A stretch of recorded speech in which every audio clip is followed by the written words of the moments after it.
Gracias, Enrique. Buenas noches a todos. A nombre del Colegio de Pediatría del Estado de México, les doy las gracias por estar en esta sesión. Agradecemos a la Confederación Nacional de Pediatría de México, CONAPEME, y a su presidente, la doctora María Soledad Millán Lizárraga, por las facilidades para hacer esta reunión en la plataforma de CiberPets. También agradecemos al doctor Enrique Mendoza López, webmaster de CiberPets y coordinador nacional del seminario CiberPets a nivel nacional. También agradecemos al doctor Joaquín Loaiza, presidente de la Federación Pediátrica del Centro, por el apoyo brindado, y a los presidentes de todos los colegios hermanos de la República que nos ayudan con la difusión de nuestra sesión. Y es un honor para nosotros contar en esta ocasión con la colaboración de nuestro capítulo Texcoco en esta sesión, doblemente porque nos va a coordinar el doctor Sergio Arturo Echeverría, que es presidente del capítulo Texcoco, y tenemos como ponente a la doctora Arely Chávez Chávez, quien es miembro activo de nuestro colegio y ha sido presidente también del capítulo Texcoco. Pues cedo la palabra al doctor Sergio Arturo Echeverría Alarcón, que es presidente del capítulo Texcoco. Adelante, Sergio, por favor.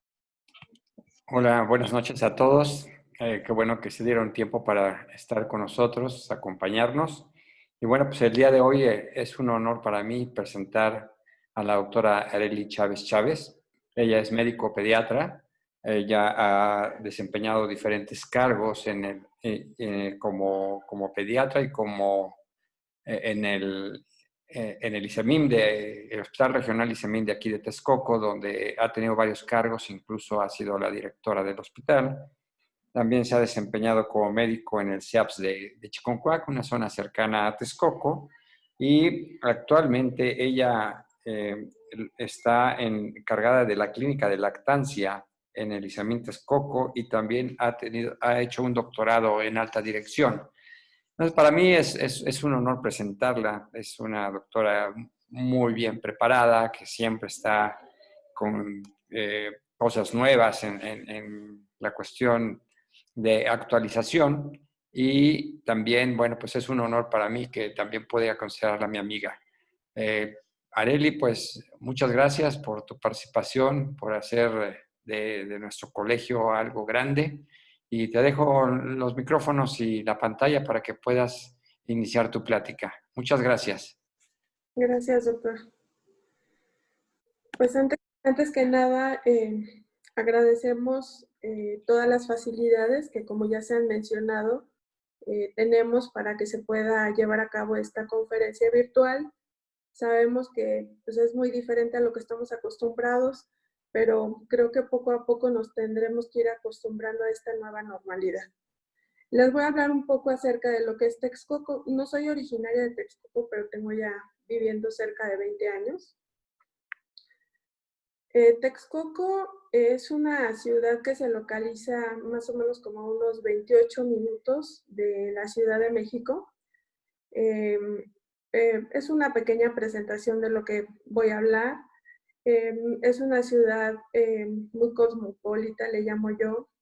Es una ciudad relativamente cerca de la Ciudad de México y un poco lejos de todo lo que es la capital del Estado de México. En algún momento la ciudad de Texcoco fue capital del Estado de México. Su nombre proviene del náhuatl, que significa en la jarilla de los riscos. Pues cuando llegué a Texcoco me pregunté que dónde estaba el lago de Texcoco, pero muy triste, me encontré con que no existía tal lago. Y pues ahora sí que ha sido una noticia nacional que se ha mencionado tanto a Texcoco, pero bueno, ese famosísimo lago no existe. Se secó creo que por los años 40, pero es una ciudad que considero que es muy importante. En el centro de Texcoco hay una zona arqueológica que se llama el Cerrito de los Melones. Es un lugar muy, muy agradable. En su tiempo, pues Texcoco fue una ciudad también muy importante. Desde la conquista fue la cabecera del reino del Acolhuacan y es una de las entidades políticas que tenía que ver con la Triple Alianza. Esta es una foto del cerro de Tecotzingo, donde están ubicados los baños de Nezahualcóyotl, que también es una zona preservada por el Instituto Nacional de Antropología e Historia, ya que, bueno, desde este cerro, Nezahualcóyotl, pues aquí era donde se bañaba, y toda esa zona arqueológica que observan, pues eran unos jardines y eran un lugar muy hermoso, según lo describe la literatura. Entonces, pues Texcoco, pues no solo es a lo mejor alguna idea de que, pues no sé, puede ser algo que quizás no imaginábamos. Texcoco se dedica a su población más o menos como unos 300,000 habitantes de Texcoco y su periferia. En Texcoco se dedica la población a lo que es la agricultura, se dedica a lo que es la ganadería, la industria. Yo creo que su fuerte es la educación. Texcoco es sede de la Universidad Autónoma de Chapingo, que son los formadores de todos los que son ingenieros agrónomos, con todas sus divisiones que tienen. Está el Colegio de Posgraduados, en donde pues se llevan a cabo pues todas las maestrías y doctorados afines justamente a la parte que tiene que ver con lo agrícola, con el campo. Y también Texcoco es sede del Centro Internacional de Mejoramiento de Maíz y Trigo. Cuando llegué aquí, pues justamente la población que tenemos, a la población que atendemos, pues hay mucha gente que es extranjera, que justamente trabaja en este Centro Internacional de Mejoramiento de Maíz y Trigo, y justamente hay gente muy preparada, y cuando acuden a nuestra consulta, pues obviamente nosotros nos vamos a enfocar sobre todo si estamos hablando de alimentación complementaria, pues vamos a tratar de, junto con nuestros pacientes, darles las mejores prácticas que se llevan a cabo en el mundo. Pues el tema que nos trae es el de alimentación complementaria. Como ustedes saben, la alimentación complementaria pues es un tema que todavía tiene información, pero también muchas veces no es muy clara o muy precisa en los tiempos o quizás en cómo se lleve a cabo. Vamos a definir lo que es la alimentación complementaria. Vamos a definirla como lo define la Organización Mundial de la Salud. La alimentación complementaria se define como el proceso que inicia cuando la lactancia materna no es suficiente para cubrir los requerimientos nutricionales de los lactantes y se necesita la introducción de otros alimentos, además de continuar la lactancia materna.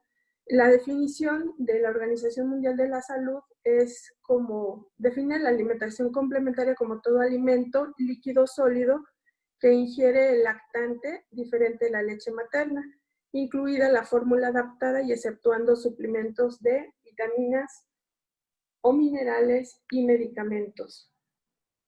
Hay otras definiciones que lo consideran como la alimentación complementaria, que es no solo que se le dé un alimento diferente a la leche materna, en este caso puede ser cualquier alimento líquido, semilíquido o sólido, distinto a la leche materna o de la fórmula adaptada.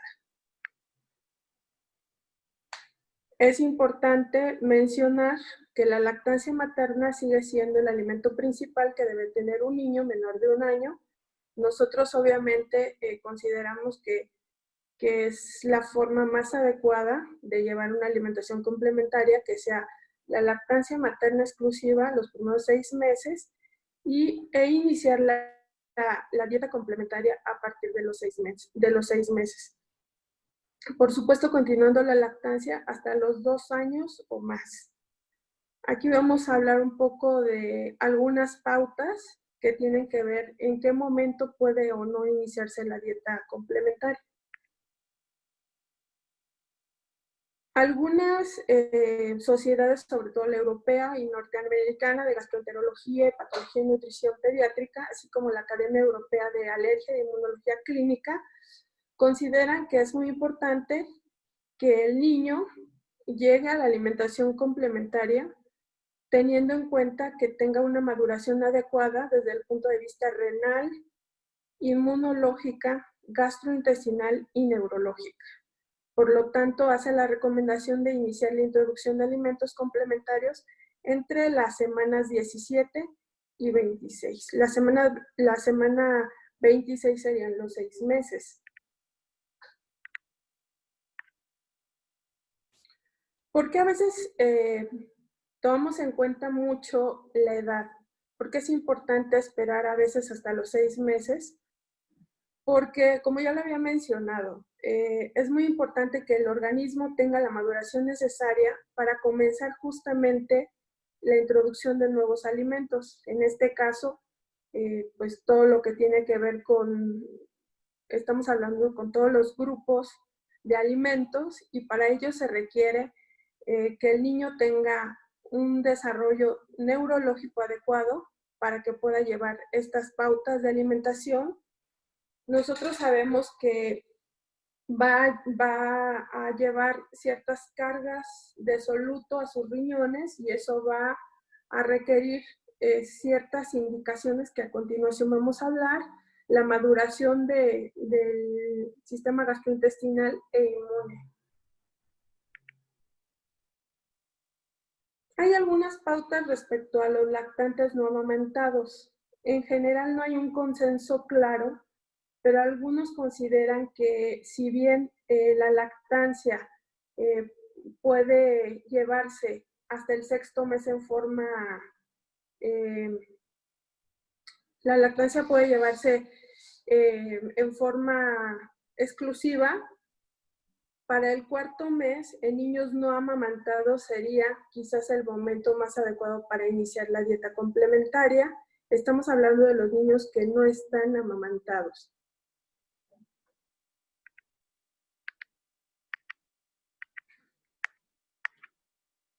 Por supuesto, hay ciertas condiciones en las que el niño pues debe estar lo suficientemente apto y vamos a hablar de cuáles son esas condiciones. Ahora, es muy importante también considerar que cuando iniciemos la alimentación complementaria, necesitamos hacer una historia clínica completa, ya que obviamente la alimentación complementaria es a la medida justamente de nuestro paciente pediátrico. Quiere decir que tenemos que hacer una valoración completa, tenemos que hacer una historia clínica completa, en la cual pues tenemos que hacer un interrogatorio completo, una exploración clínica completa, y obviamente ya conociendo todos los antecedentes, podemos nosotros definir si la introducción de alimentos, en este caso de los sólidos o diferentes a la leche materna, será en el 4º o en el 6º mes. En nuestro contexto, estamos hablando desde el punto de vista social y quizás hasta epidemiológico, en México las pautas son a partir del 6º mes. Hablando de los prematuros, son un colectivo heterogéneo con necesidades nutricionales especiales que pueden verse totalmente aumentadas si se asocian a algunas enfermedades crónicas. La mayoría de los prematuros, sobre todo si fueron prematuros muy pequeños, pues tienen que ver con problemas que traen ya sea de retraso psicomotriz, displasia broncopulmonar, otros problemas que traen consigo. Por lo tanto, pero también debemos de tomar en cuenta que el retraso en la introducción de la alimentación complementaria puede afectar su crecimiento y su desarrollo. Nosotros somos partidarios de que la introducción tampoco sea muy precoz, ya que puede aumentar el riesgo de infecciones o que pueda reingresar a los hospitales. En el lactante nacido prematuro debe individualizarse su inicio de alimentación complementaria y en base a la evidencia limitada disponible, La edad considerada para iniciar la introducción de sólidos es la edad corregida de 6 meses, que serían las 26 semanas. ¿Cuáles son los fundamentos para la alimentación complementaria? Pues esta obedece a una serie de factores que vamos a mencionar ahora, que pueden ser desde el punto de vista funcional, que son los cambios a la maduración que lleva, las necesidades incrementadas de energía, el metabolismo, las cargas osmóticas, las habilidades motoras y de neurodesarrollo que debe tener el niño, así como las necesidades nutricionales, en este caso de energía, de proteínas, y es muy importante aquí mencionar lo que es el hierro, y, la vitamina A y D y el zinc. Es muy importante también considerar que uno de los fundamentos de la alimentación complementaria pues tiene que ver con la educación, y esto son pautas que tienen que ver con los niños, el conocimiento de los alimentos, el tener en cuenta la diversidad alimentaria, obviamente el que prueben alimentos, texturas, con esto van a tener ciertas preferencias por algunos alimentos y van a iniciar lo que es la autorregulación, hambre, saciedad, y por supuesto van a tener ya sea interés o desinterés por ciertos alimentos. Aquí juega también un papel importante el aspecto socioeconómico. Algunas madres inician la alimentación complementaria porque son madres trabajadoras, entonces para ellas es de vital importancia pues iniciar la dieta a base de sólidos. Es muy importante el tiempo disponible, el nivel adquisitivo. Esto trae una serie de consecuencias, ya que pues hay algunos sectores de la población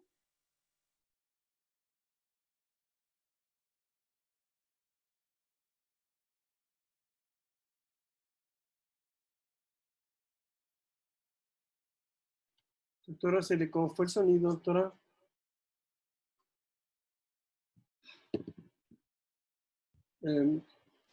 Víctor, si tiene su teléfono, está usando su iPad.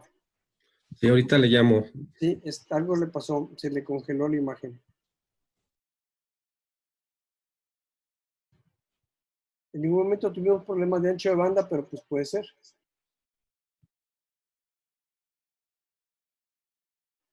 Voy a poner la grabación en pausa, ¿eh? Listo, adelante.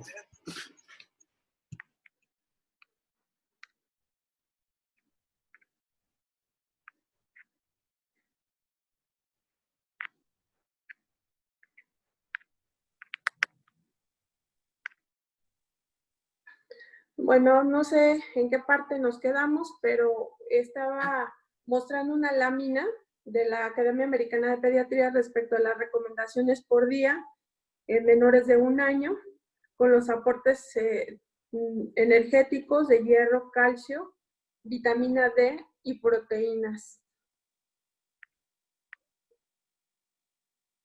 Hay 3 periodos de la alimentación según la Academia Americana de Pediatría. Lo considera, el Comité de Nutrición lo considera como, el primer periodo habla acerca de que es el periodo de lactancia, que estaría siendo del 4º al 6º mes, y la alimentación sería en forma exclusiva a base de leche, que puede ser fórmula o bien lactancia materna. La que abarca de los 4 a 6 meses hasta los 12, que inicia con la introducción de alimentos, y a partir del 1er al 2º año de vida hasta la dieta libre de la familia, ya cuando el niño ha sido integrado a la alimentación familiar, y es un periodo que también va hasta el adulto. La alimentación complementaria del lactante enfatiza la importancia desde la gestación hasta el 2º año de vida. Algunos lo consideran desde el embarazo, y es un periodo de ventana, un tiempo crucial muy importante para establecer hábitos dietéticos saludables.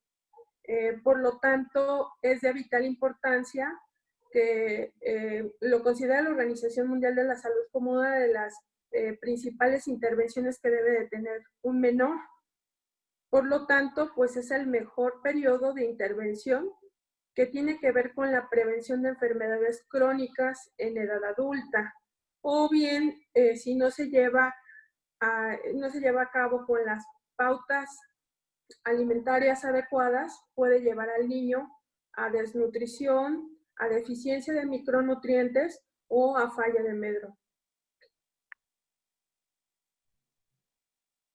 ¿Por qué no debe retrasarse más allá del 7º mes? Aunque en algunas ocasiones puede ocurrir que niños toman leche materna y aún no han mostrado algún interés activo por la comida, la práctica no se recomienda. De hecho, la mayoría de las asociaciones desaconsejan retardar el inicio de la alimentación complementaria por encima de la semana 26, que serían los 6 meses, ya que este puede aumentar el riesgo de problemas nutricionales y también deficiencias de micronutrientes como es el hierro. Hay beneficios y hay pues inconvenientes del inicio tanto precoz como tardío de la alimentación complementaria y bueno, en el caso del inicio precoz, pues tiene que ver mucho con la disminución del aporte por alimentos menos nutritivos. A veces hay quien inicia alimentación complementaria específicamente con verduras y muchas veces lo que tendríamos quizás que iniciar fundamentalmente serían cereales o carnes por el aporte que tiene de hierro y zinc. El inconveniente también del inicio precoz sería la incapacidad del niño para digerir ciertos alimentos, la exposición precoz a patógenos contaminantes de alimentos. Muchas veces la exposición temprana a alimentos pues puede favorecer alergias en algunos niños. Aquí menciona el riesgo de embarazo y tiene que ver con la madre que deja de lactar y pues esto se refiere específicamente a la mamá. El inconveniente tardío sería el fallo de crecimiento y desnutrición por un insuficiente aporte de nutrientes, lo que son anemias carenciales por deficiencia de hierro y zinc, retraso en el desarrollo de habilidades orales, retraso en la masticación y algunas alteraciones para la capacidad de aceptar nuevos sabores, texturas. Entonces, no va a beneficiar ni el iniciar muy temprano, estamos hablando antes de los 4 meses, o que sea muy tardío y estamos hablando después de los 7 meses. Bueno, ¿en qué momento vamos a decidir que la alimentación complementaria del lactante? Como les había comentado, es muy importante hacer la historia clínica completa y la alimentación complementaria del lactante pues es un traje a la medida del niño. ¿Por qué? Porque vamos a conocer sus antecedentes y vamos a definir en base a todas estas pautas qué es lo que más le conviene en este caso al niño. Entonces, primero que nada, es una recomendación de abuelita. Ya desde que ven al pequeño y que la mamá que ya quiere que se le empiece a dar de comer, es porque nos dijo que ya como que se le antojaba la comida, como que... entonces, este es un dato muy importante, que es el presentar un interés activo por la comida, que se le antoje lo que estamos comiendo. Es muy importante esa pauta de que se alimente en familia. La desaparición del reflejo de extrusión, que es un reflejo muy importante que nos ayuda justamente cuando el niño está lactando para expulsar esos alimentos no líquidos con la lengua cuando tiene riesgo justamente de atragantamiento. El ser capaz de tomar la comida con la mano y llevársela a la boca, el que haga la pinza y se la lleve a su boquita, y mantener la postura de sedestación. Algunas pautas refieren que es muy importante que se mantenga ya totalmente sentado. Hay otras donde hablan acerca que es suficiente con la postura de sedestación con apoyo. Entonces, pues como ya lo mencionamos, es muy importante que para la introducción de estos alimentos, el niño empieza a distinguir pues, las características de los alimentos. El sabor, el color, el olor del alimento, las texturas. Aquí juega un nivel muy importante, pues el rol biológico con todo lo que conlleva que el niño, pues cuando está lactando, está succionando, está deglutiendo la leche, está respirando y pues se van a agregar algunas pautas que tienen que ver con el neurodesarrollo. En este caso sería el movimiento de la lengua, la masticación, el empezar a conocer algunas texturas y reconocimiento del gusto, y pues lo que es la digestión y absorción de los alimentos. Del desarrollo, pues lo que ya hemos comentado, que el niño esté sentado, la pérdida de la extrusión, el interés por los alimentos y el desarrollo de pinza-boca, así como la adecuación de los alimentos, y tiene que ver con la suficiencia, la seguridad y la adaptación para que el niño pueda comer.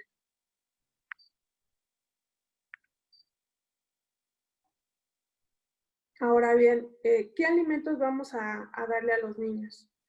En la norma oficial 043 se recomendaba antes que, bueno, lo primero que se diera fueran frutas y verduras.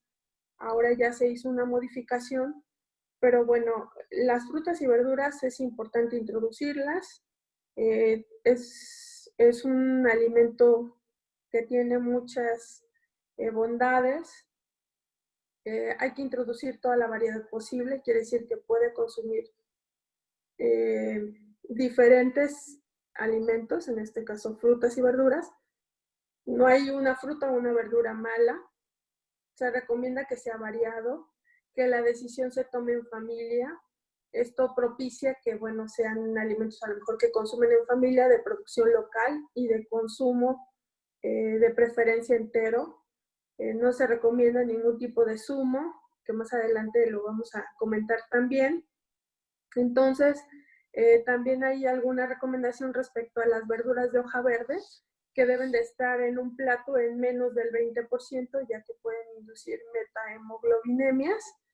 Y pues propiciar que los niños tengan un gusto por los diferentes sabores, tanto dulce, salado, ácido y amargo, que esto se va a forjar desde la temprana edad. El niño pues va a tener un predominio innato por el dulce, pero eso no quiere decir que por eso no vamos a iniciar con un determinado alimento.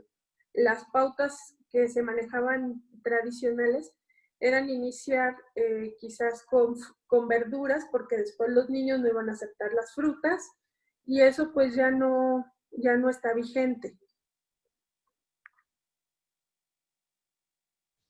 Respecto a los cereales, pues es muy importante que estén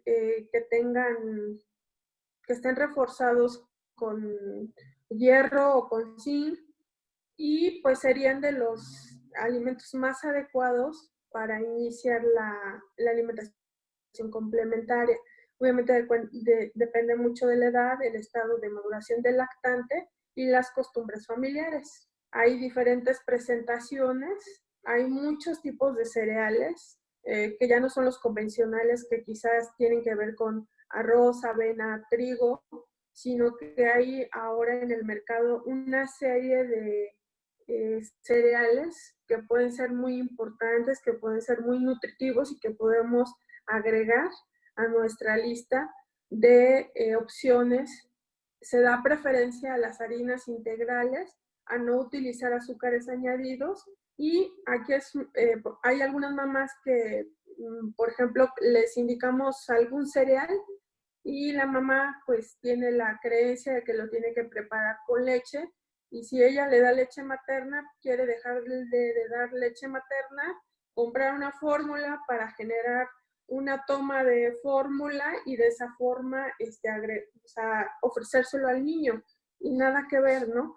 Las opciones que tenemos es ya sea que se adicione a las frutas o a las verduras, se le puede dar con leche materna, y pues obviamente no debemos permitir que en esos casos la mamá se pueda saltar una toma de leche materna, porque puede generar consecuencias graves en el lactante.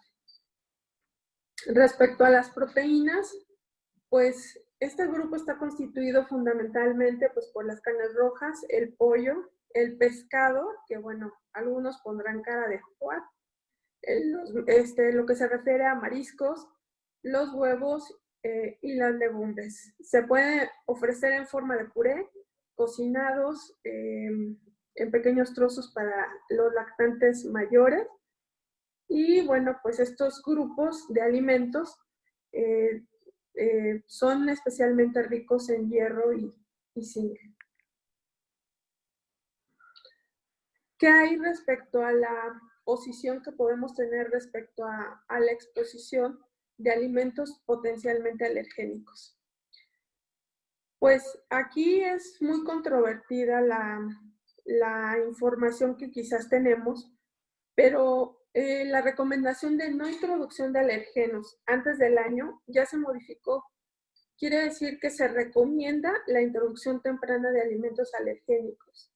Yo sé que muchos a lo mejor puede ser que consideren que es un gran riesgo, pero el introducir este tipo de alimentos tiene un propósito, que es llevar o de aprovechar la ventana que puede inducir, por ejemplo, el dar lactancia para inducir tolerancia. Hay muchos estudios que han demostrado que la introducción de estos alimentos va a favorecer o va a prevenir quizás ese riesgo que tienen y va a conferir un efecto protector para desarrollar alguna alergia alimentaria.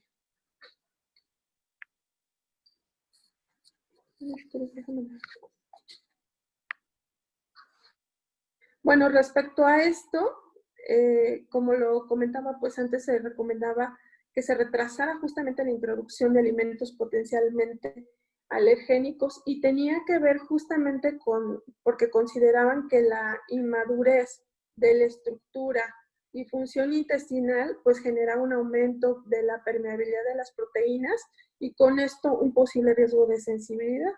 Pero bueno, esta recomendación ya se modificó como se los había comentado, ya que se ha demostrado que el riesgo de sensibilización y enfermedad alérgica es igual o menor como consecuencia de la aparición de tolerancia inmunológica a partir del cuarto al sexto mes.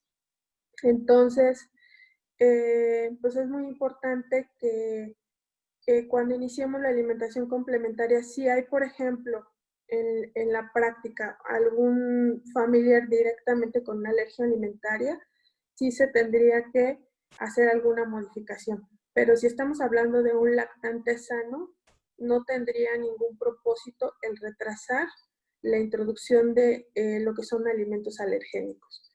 Entonces, aquí, como pediatra pro lactancia, pues lo que justamente comentaba, la práctica de lactancia juega un rol fundamental en la tolerancia inmunológica debido a los antígenos de la dieta materna y estos van a ser procesados por la madre liberando componentes inmunológicos como inmunoglobulina A, interleucina 10 y algunos factores de crecimiento y antígenos en la leche materna.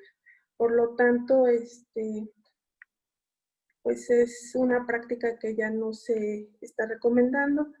Aquí vemos un calendario de la Asociación Española de Pediatría que menciona un poco cómo es la incorporación de alimentos y si ustedes lo observan en el ángulo superior izquierdo menciona la lista de los alimentos. Por supuesto, la leche materna sería de 0 a 6 meses o las fórmulas adaptadas de 0 a 6 meses y a partir de 6 a 12 meses está lo que son cereales, frutas, hortalizas, legumbres, huevo, carne, pollo, pescado, aceite de oliva. Y después de los 12 meses se mencionan los derivados de la leche o leche entera, yogur, queso. Y menciona los sólidos con riesgo de atragantamiento por encima de los 3 años. Y así como también lo recomienda la Academia Americana de Pediatría, todo lo que son con los componentes de azúcares que deben de ser de acuerdo a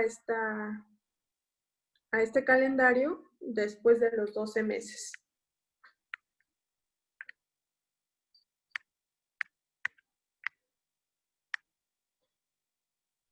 ¿Qué alimentos son los que se consideran pues alergénicos, pues están el trigo, o el gluten, el pescado, lo que son derivados lácteos, el huevo, las vísceras, pero en algunas pautas, como la española, se está recomendando la introducción temprana e incluso no esperarse a más de 7 meses en el caso, por ejemplo, del trigo. Y bueno, como aquí se los mencioné, el pescado de 9 a 10 meses, derivados de la leche después de los 2 meses, el huevo de 9 a 10 meses, las vísceras de 12 a 15 meses y fresa y kiwi a partir de los 6 meses. La exposición al gluten se recomienda evitar la introducción precoz antes de los 4 meses y después de los 7 meses. La duración de la lactancia materna exclusiva o la introducción de alimentos complementarios no se relaciona con la aparición de la enfermedad celíaca. De hecho, los niños que tienen este riesgo genético, se les dé antes o después, no modificará el riesgo de presentación de esta enfermedad. Pues, ¿qué tal con los pescados? Habíamos comentado en la tabla anterior que se pueden adicionar a partir de los 9, entre los 9 y 10 meses. Aquí mucho ojo porque hay algunos que no se recomiendan. Por ejemplo, los pescados sabemos que tienen un valor nutricional muy importante. Se recomiendan en la infancia, en la embarazada y en la madre lactante, ya que tienen un contenido de proteínas alto, tienen un valor biológico muy importante por el contenido que tiene de vitaminas, minerales y ácidos grasos como omega 3, DHA y EPA. Estos nutrientes fomentan el desarrollo del niño y previenen enfermedades cardiovasculares. Entonces, bueno, hay también pescados que no se recomiendan. En este caso, los que pueden consumir sería el salmón y el pescado blanco.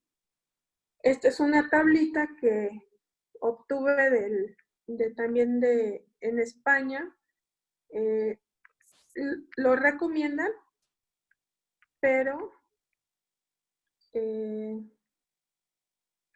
este caso lo recomiendan, por ejemplo, en mujeres embarazadas, lo que hemos comentado, en niños y población en general, pero tiene una alerta, ya que algunas especies tienen alto contenido en mercurio.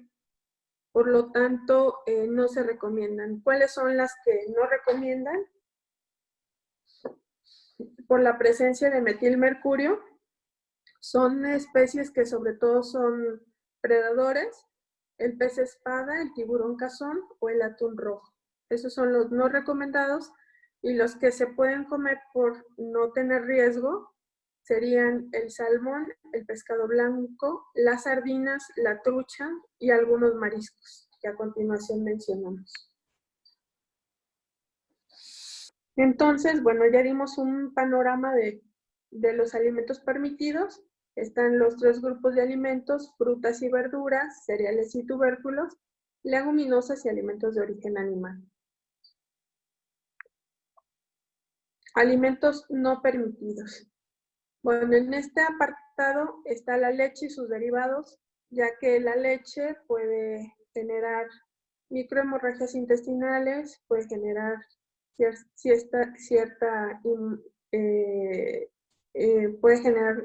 puede derivar también alergias. La miel, pues por la posible contaminación por bacterias, y generar botulismo, ya que por la inmadurez que tienen los lactantes, pues pueden desarrollar la infección. Y pues hay alimentos que no están permitidos, que tienen que ver con la cantidad de azúcares, que son todo lo que son refrescos, jugos, dulces o alimentos industrializados. Y muchos pues se quedarán sorprendidos porque no sé si les pasa, pero en la mayoría de las consultas, lo que primero te preguntan las mamás es en qué momento quizás les vas a dar jugos, y se sorprenden cuando a lo mejor les decimos que no son recomendados. Entonces, pues las recomendaciones generales tienen que ver con varios aspectos. Cuando iniciamos la alimentación complementaria, puede iniciar con cualquier grupo de alimentos. Estamos hablando de los anteriores que mencionamos. Se recomiendan 3 comidas al día. Recordemos siempre que la leche materna sigue siendo el alimento principal del lactante. La mamá le va a dar lactancia y posteriormente le va a dar de comer. En esta alimentación complementaria hay que evitar alimentos enlatados con conservadores y embutidos, y tiene que ver con la cantidad de sales, nitritos y todo lo que son conservadores. Hay que verificar si hay antecedentes familiares de alergia, que ya lo comentaba, ya sea en padre o hermanos. Ofrecer de preferencia un alimento nuevo cada tercer día. En este caso hay la famosa regla de los 3. Iniciar con un alimento 3 veces al día, 3 días consecutivos, y a partir de esta pauta, identificar si el niño presenta algún tipo de reacción alérgica, que puede presentar alguna alteración en piel, en vías respiratorias o gastrointestinales, alguna intolerancia. Quizás la introducción de un solo alimento en esa forma, que sea 3 veces al día y 3 días consecutivos, puede ser un poco lento, y más adelante menciono algunas pautas que pueden permitir que el niño ya cuando llegue y le iniciamos a los 6 meses, que es la recomendación de la Organización Mundial de la Salud, llegue al 7º mes ya conociendo una variedad de alimentos. El consumo de sal, pues se recomienda que la alimentación complementaria pues no se le agregue sal. Muchas mamás piensan que no sé, cuando les damos, cuando no les ponemos sal, pues puede saber insípido, me queda claro, pero los niños pues no tienen esos requerimientos, y además las cargas que pueden tener a sus riñones pues todavía pueden generarle algunos problemas.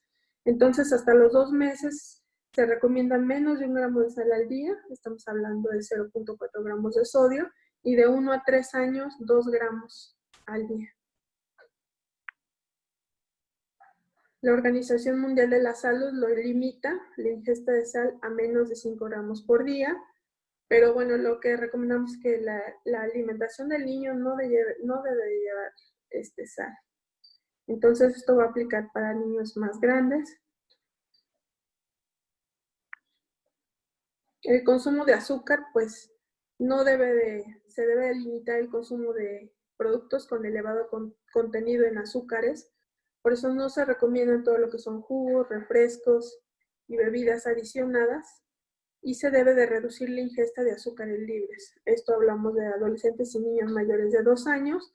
Por supuesto, en niños de menores de 2 años no se debe de dar azúcares añadidos.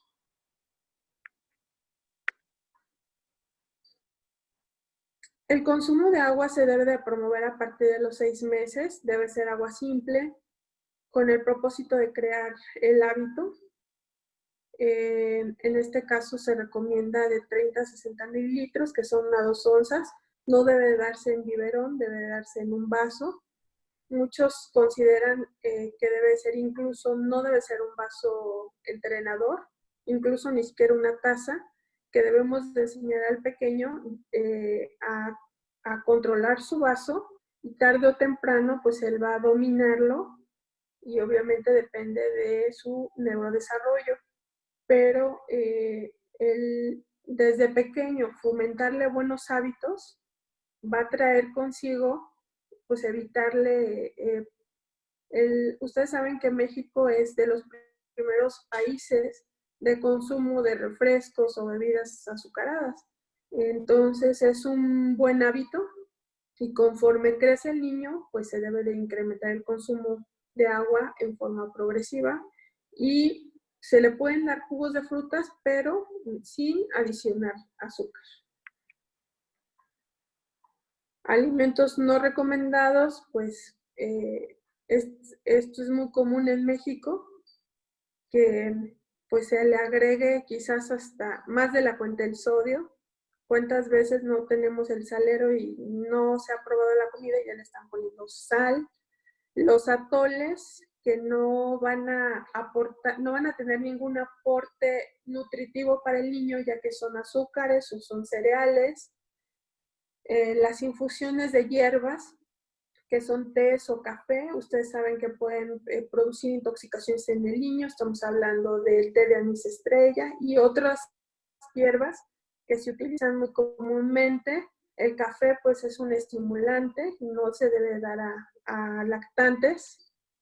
Los caldos, sabemos que en México pues a veces un caldito todo lo cura, pero también no es una buena pauta alimentaria, ya que hay algunas mamás que les dan el caldito, que viene siendo pues la suspensión de algunas verduras, pero no tiene ningún aporte. O sea, puede consumir a lo mejor el consomé con verduras, con carne, pero en sí el caldo pues no tiene no es nutritivo.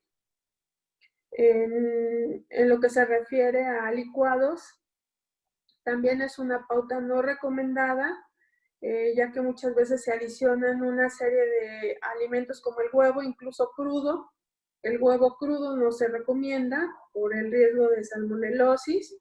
Los quesos tipo suizo, que ya sabemos que es un alimento que se consume mucho en los menores de 1 año, que ya sabemos que empieza con D y termina con O. También está adicionada con algunos componentes como colorantes que se han asociado a algunas alergias y al déficit de atención o hiperactividad. Entonces, pues como ya lo había comentado, las recomendaciones generales serían un alimento a la vez por 3 días, 3 veces al día, 3 días consecutivos. Puede ser llevado por ciclos. En estos ciclos se puede incluir un alimento de cada grupo de alimentos sin excluir los que ya se han tolerado. Al niño pues no debe de obligársele a comer. El inicio debe ser multisensorial, quiere decir que pues debemos de buscar el momento más adecuado para darle su alimentación. De preferencia debe estar sentado en su silla.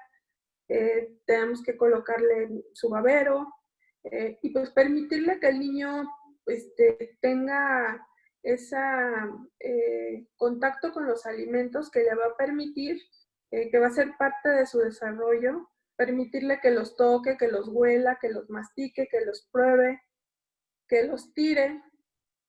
Evitar pues estarle limpiando constantemente al niño, porque es justamente parte de su desarrollo. Y pues conforme va creciendo y de acuerdo a su neurodesarrollo, ir cambiando las texturas de los alimentos, de inicialmente incluso líquidos o suaves, hasta que aprenda a mastigar, aunque no tenga dientes, ¿no? Este es un ejemplo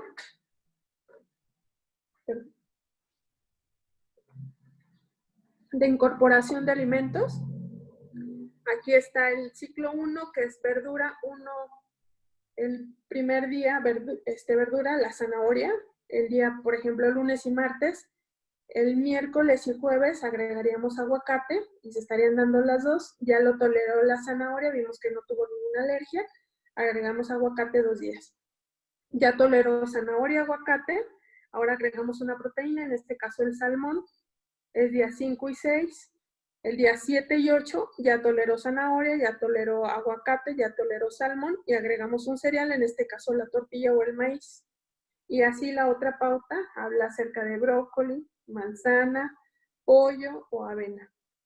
Esta es un poco más corta y son ciclos que permiten que se incorporen de forma más rápida a los alimentos.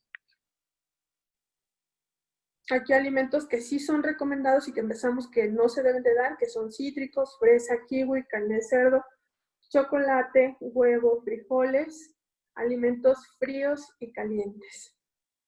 Y bueno, voy a hablar un poco acerca de Baby Led Weaning, es la alimentación guiada por el bebé.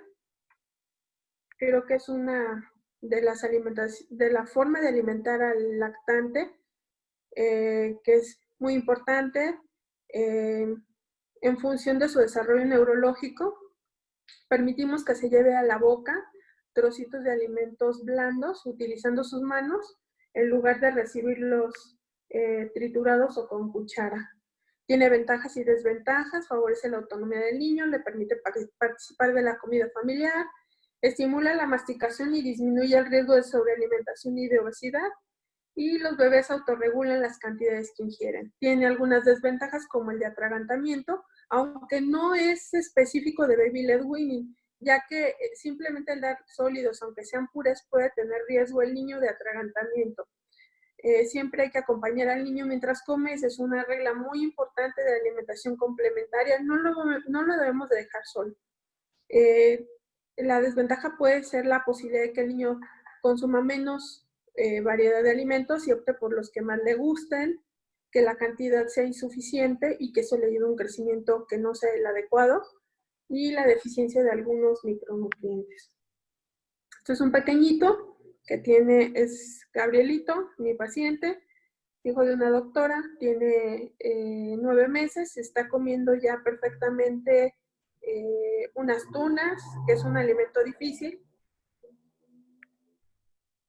Recomendaciones generales, lo que ya hemos comentado, la regla de los 4 para baby led weaning, que el alimento sea suave, de lo más fácil a lo más complejo, o sea, desde empezar con un plátano a lo mejor ir a lo más complejo como lo que está haciendo este pequeño, que sea sujetable, de lo grande a lo más chico, para que el niño lo pueda tomar con su manita y se lo lleve a la boca. Debe ser saludable, evitando añadir sal, azúcar o miel. Debe ser sabroso, puede ser cocinado con algunos ingredientes que le permitan que sea más aceptable. Aquí este es otro pequeñito que está consumiendo varios tipos de alimentos.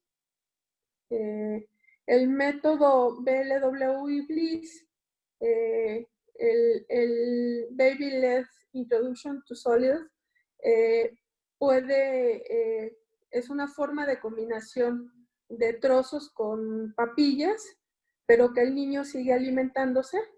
Al principio se puede ofrecer triturado y posteriormente, conforme va avanzando su desarrollo, ofrecer la comida tipo finger food o en palitos. Así el bebé puede agarrar la comida con su puño y comer lo que sobresale. Obviamente este juega un papel muy importante en la habilidad motora. Y conforme pues vaya creciendo, se pueden ir ofreciendo comidas más seguras, que van a ser cortadas en pequeños trozos. La verdura se recomienda que sea al vapor, ya que conserva las propiedades. Si se hacen caldos, pues va a quedar suspendida en el caldo. Aquí está un dedo en el centro y es más o menos el tamaño de la forma en que se recorta para que el niño se pueda alimentar. Hay otras formas de alimentación, que es la dieta vegetariana, el veganismo, el vegetarismo, que cada día más lo vemos en la consulta. Y bueno, pues son distintas formas de alimentación para los niños. La Academia Americana de Pediatría afirma que que sí puede tener un niño un buen crecimiento y desarrollo, y que pues obviamente tenemos que estar muy atentos para que no presente ninguna alteración del desarrollo. La Organización Mundial de la Salud, sin embargo, comenta que se recomienda que un niño no deje de comer los primeros meses lácteos, carne, aves, pescado o huevo lo más frecuentemente posible. Los niños no deben de recibir este tipo de dietas vegetarianas porque no les aporta un adecuado nivel de energía, el riesgo de carencias nutricionales, como son vitaminas B12, riboflavina, vitamina D, proteínas animales y minerales como hierro, zinc y calcio, ya que estas deficiencias pueden dar lugar a malnutrición, raquitismo, anemia megaloblástica, algún retraso del crecimiento y del retraso psicomotriz. Entonces, pues, algunas mamás que lactan pueden requerir suplementos de vitamina D, vitamina B, hierro y calcio. Y pues el riesgo de atragantamiento, como les mencionaba, se le dé trozos o se le dé papillas, el niño puede tener ese riesgo de atragantamiento. No es más alto con BLW, pero es muy importante seguir normas básicas de seguridad, como nunca dejar solo al niño, no tener a la mano a lo mejor algún objeto que se pueda llevar a la boca. Es importante que el papá sepa primeros auxilios o por lo menos lo más básico. No deben de ofrecer comidas con alto riesgo de atragantamiento. Hay algunos alimentos que de plano están prohibidos, como los frutos secos enteros, ya que nunca se van a deshacer. Las palomitas de maíz, las uvas enteras e incluso partidas.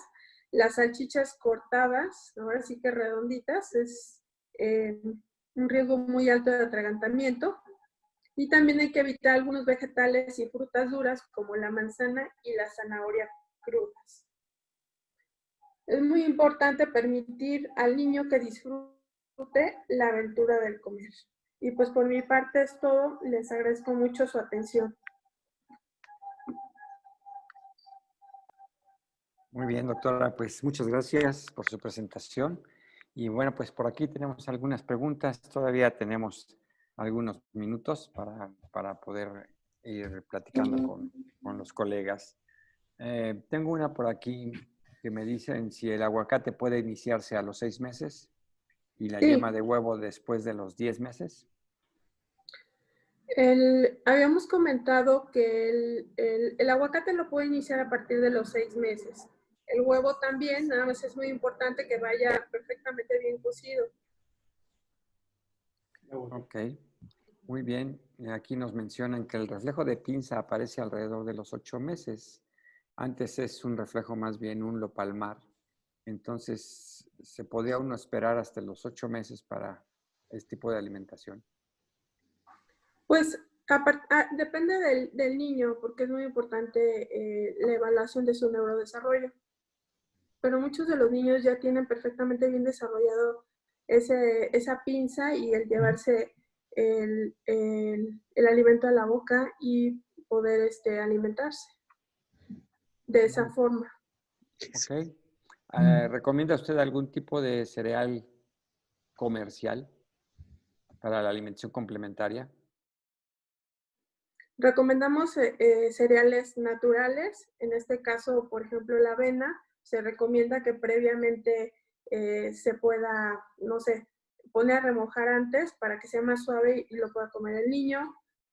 También hay algunos otros cereales como la quinoa, que se pueden hacer como una especie como de tortitas y eso favorece mucho la alimentación del niño, porque obviamente estamos añadiendo ese cereal y pues a veces sí puede tener algunas complicaciones, pero ya hay muchas recetas que pueden favorecer la introducción de muchos cereales. Ahora algunos cereales de tipo comercial mencionan que no llevan añadido, por ejemplo, lo que son azúcares. Entonces, por eso nosotros recomendamos que sean naturales. Bien. Los frutos rojos, arándanos, zarzamora, frambuesa, ¿a qué edad es recomendable? A partir de los 6 meses. Los arándanos específicamente hay que tener cuidado por el riesgo de atragantamiento. Entonces se pueden dar, pero hay que triturarlos o se pueden complementar con otro alimento. Ok. En su opinión, el uso de hierro y vitamina A, C y D, ¿cuándo es el momento preciso para iniciarlos? O si es No que sé hay que iniciarlos. Bueno, en la Cartilla Nacional de Vacunación hay un apartado donde menciona que a todo niño debe de dársele hierro antes de los 6 meses, ¿no? Para que de esa forma no tenga riesgo de, no sé, alguna anemia. Entonces, todo va a depender del niño. En teoría, si el niño se alimenta al seno materno, pues no necesitaría ningún complemento. Incluso ya algunos estudios hablan acerca de que al lactante sano no se le debe brindar el hierro por, por mayor propensión a infecciones. Eso está muy controvertido, pero si es un niño sano no tendría por qué dárselo, teniendo en cuenta sobre todo la forma en cómo nació. Si, por ejemplo, tuvo un pinzamiento tardío, si fue prematuro, entonces depende mucho de eso. Pero, por ejemplo, en la cartilla, por ejemplo, habla acerca de la adición a partir de los 4 meses y desde recién nacido si fue prematuro, por ejemplo, o es desnutrido o es hijo de una mamá anémica. Bien. No sé si quedó contestado. También la Academia Americana de Pediatría recomienda la adición de vitamina D a los niños que están alimentados al seno materno con 400 unidades diarias. Muy bien. Por aquí nos mencionan que un alimento nuevo se puede dar 3 veces al día por 3 días y que esto nos permitiría solo introducir 10 alimentos diferentes por mes y que tal vez esto no sea suficiente. ¿Usted qué considera? Tiene razón y justamente por eso hablábamos de ciclos en donde podríamos dar 2 alimentos, por ejemplo, el lunes y martes, en este caso, por ejemplo, una verdura, después adicionar una fruta, posteriormente adicionar una proteína, un cereal y de esa forma pues sería mucho más rápido poder completar justamente el conocimiento de pues la mayoría de los alimentos que pudieran estar al alcance de las mamás. Ok. Nos dicen aquí que en nuestro país a veces no es fácil por economía comer salmón, pero ¿qué otro pescado podría sustituirlo? Pues menciona la literatura las sardinas, pero obviamente pues lo que tenemos en México es, incluso no recomiendan el atún, que por varios riesgos y por la situación de la contaminación por mercurio, pero lo que sí recomiendan son pescados blancos que pueden ser nada más, que hay